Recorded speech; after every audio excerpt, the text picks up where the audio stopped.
Question 12.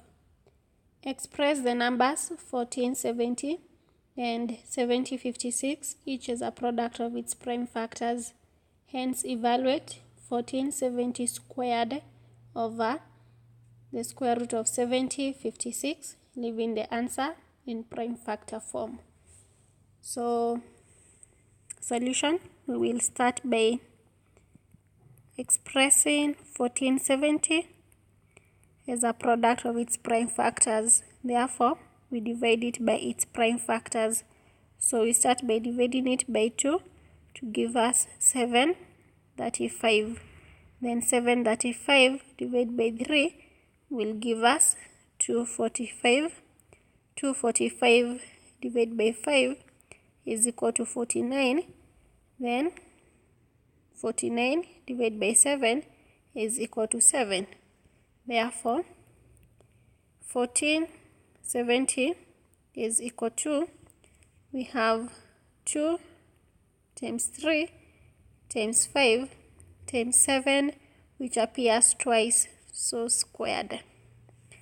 Then we can get the prime factors of 7056.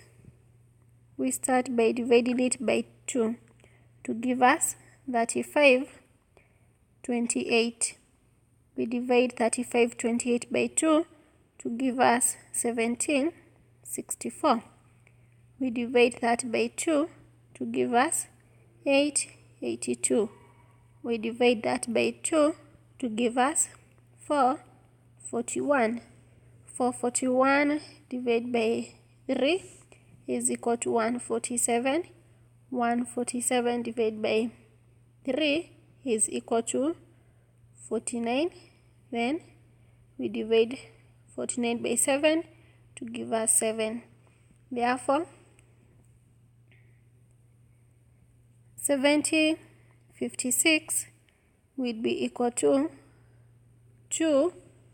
How many times? 1, 2, 3, 4. 2 power 4 times 3. 1, 2 power 2 times 7 power 1, 2. So that is the first part, the answer to the first part. Then we are required to evaluate the square of 1470 divided by the square root of 7056. So we first get 1470 squared. Now this is equal to 2 times 3 times 5 times 7 squared, all that squared. So this will give us 2 squared, which is 2 squared, times 3 squared, which is 3 squared, times 5 squared, which is 5 squared, times 7 squared squared. That becomes 7 power 4.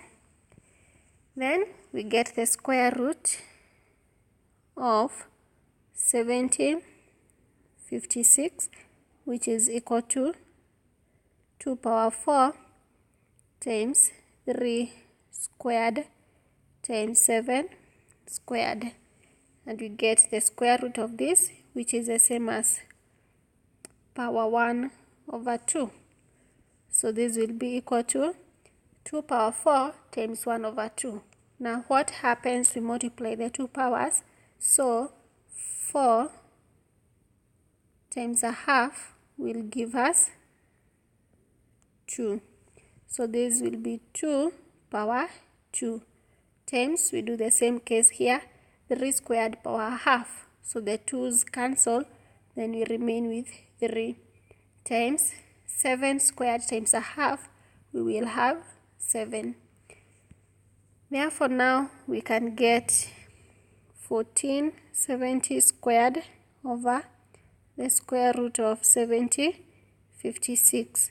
This will be equal to 2 squared times 3 squared times 5 squared times 7 power 4.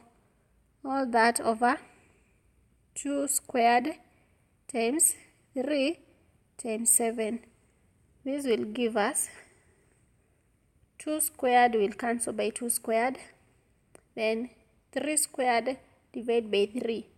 So we subtract the powers. So since we are dividing and the bases are the same, we subtract the powers. This is from indices, where the law states that a power m divided by a power n is equal to a m minus n. So 3 squared divided by 3 power 1 will be equal to 3. Then we subtract 2 minus 1 is 1 times 5 squared. We don't have 5 in the denominator, so that remains as 5 squared times 7 power 4 divided by 7 power 1. So we have 7, then 4 minus 1 is 3. You are required to leave our answer in prime factor form. Therefore, that is the answer.